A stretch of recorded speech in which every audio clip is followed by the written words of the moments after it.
I think the colonial impact was twofold. One was the creation of those states, 53 states created out of 6,000 created by foreigners. Africans had no part in their creation. But the other factor, and this is a delicate one, and I tread carefully here, is the destruction of belief in Africa, the lack of self-confidence, the feeling that we can't do it. And I think that was also a result of the colonial impact, because I think it was short enough to destroy leadership in Africa. It was short, but not long enough to replace it with anything else. So the old ways, the old political systems were just wiped out. Hello everybody, welcome once again to AfriPost. I believe wherever you're watching us from, you're doing great. In many videos that we do, you'd realize that we have always been probing the question and the source of African problems. Many of them have been associated with the work of the colonialists in our continent, and others have also been attributed to the corruption that many African countries continue to exhibit. I want us to watch this video where one Richard Dowden was being asked about the challenges that are facing Africa and who is really responsible. He made some very honest contributions, and I want us to watch this video and understand how the Western countries have really led to the underdevelopment of Africa as a continent. Kindly watch and let's meet after the video. I don't think there's a single answer, but the one that I think is the most important factor is it's the politics. You know, to misquote Bill Clinton, it's the politics, stupid. And that goes back to the colonial project, the way Africa's societies, between 6,000 and 10,000 political units that existed pre-colonial times, were carved up by outsiders, simply drawing lines on maps, and between Germany, France, Britain, saying, right, that bit's your bit, that's bit, we'll put the line there, often dividing whole societies. And these states have got, Nigeria, for example, 400 languages, 400 separate languages and counting. I mean, that's what we're talking about. Maybe as many or more centers of old political power. So it's the overlay of these new states on old societies. And states that had those societies had no part in their creation at all. They were just created and then handed over to them suddenly in the 1950s and 60s. You're independent now, off you go. And to think you can create a nation state like that was always madness. So it is the evolution of those societies that I think it'll take a lot of time. It'll take generations for those nation states to create the sort of feeling of citizenship that Americans have or British people have. And so I just don't think, I think that's the core of the failure of development. Lots of countries going along nicely, suddenly huge political upheaval, maybe even civil war, all destroyed. Everybody flees, the money shifts out. And I think that's one. And I think the other one, which is closely linked to it, is that Africa's politics have fallen into the hands of elites, as the Nigerians would call them. These are a class of people who are pure business politicians. And business and politics go together in Africa. You cannot stand as a poor man. I came across a wonderful example the other day from Kenya, where a man who cycled around on a bicycle was trying to get himself elected, and the people just laughed at him and they say, "You've only got a bicycle. What can you do for us? We need a big man with a big car with money. That's the politician we need to."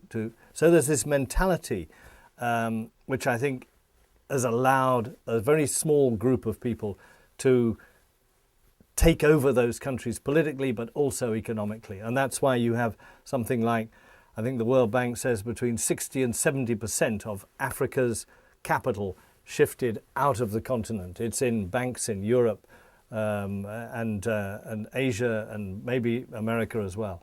But these people just do what the colonialists did, which was suck the wealth out and shifted overseas.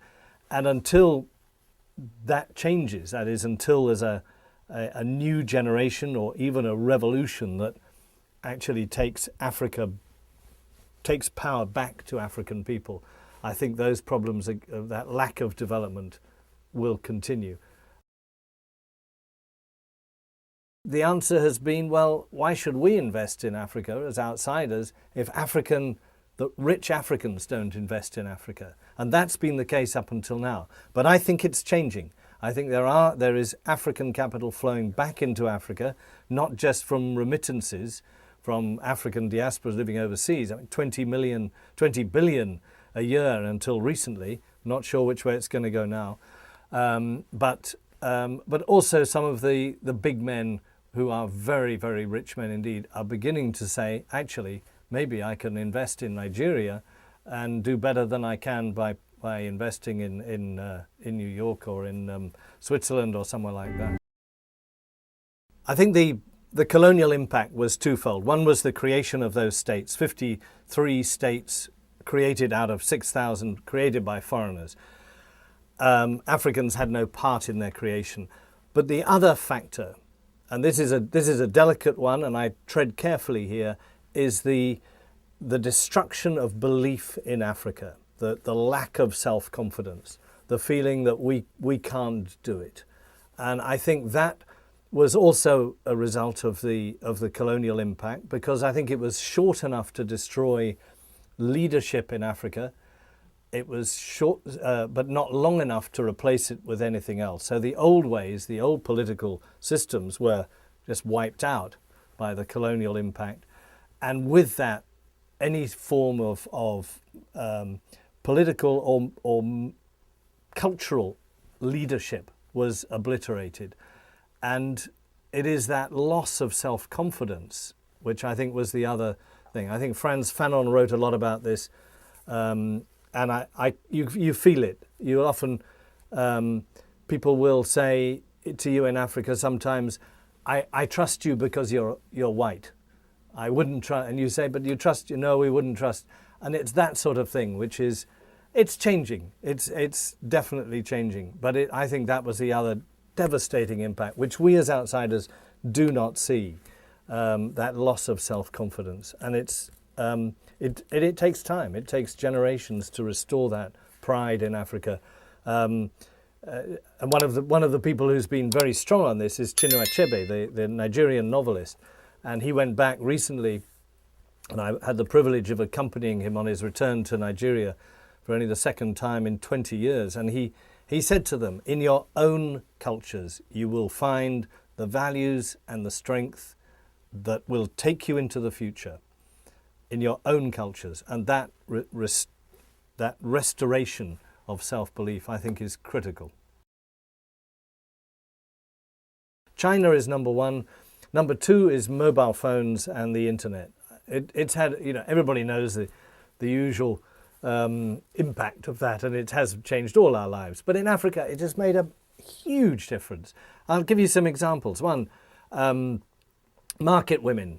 It's sitting in a market just with a few oranges, bananas, tomatoes around. We'll be phoning the next market to check the price there. So you get a real economic impact. There's a glut there, so okay, we don't go there, we'll go there. One of the best examples of a Somali, watch a Somali nomad with his herd of goats and cattle, waiting to come down out of the mountains to the port to sell his animals, but he checks the price on a mobile phone on the other side of the Red Sea. Unbelievable. He borrows a mobile phone and he's got the number, and he calls up the trader on the other side, what's the price? Because I need to know what's the best time to come out of the mountains. All sorts of things like that. But politically too, watching elections in Ghana, and radio stations saying, if you see anything dodgy going on, if you see ballot stuffing or anything like that, call us. And suddenly the radio stations are broadcasting people on mobile phones, telling them what's going on in an election. Immediate, if the elections are announced locally, everybody in the country knows what they are. They can't fix them between the local and the national. All sorts of ways these are transforming Africa. But the third way is the the professional middle class, which is growing very fast in Africa, huge, with its huge thirst for education. And in particular, those who've gone abroad now returning to Africa. And I think the creation of that middle class, professional middle class, that do things according to international standards, not to the way we do things in Nigeria or the way we do things in Kenya, but this is the way we do things internationally. That I think will have a huge impact as well. Now, from that clip, Richard Dowden really gives a great antidote to many African problems. And one of the funny things that he says that he is able to identify the main problem being how the European captured and redrew the borders of Africa, especially when it comes to giving it different countries. We remember that before we got the borders that we had, the colonials controlled different parts of our continent, and they wanted to have an easier way through which they could access our resources. And that is why only European, the Germans, the French, the British, went to Berlin and sat down and decided on how they are going to divide our continent. No African leaders were involved.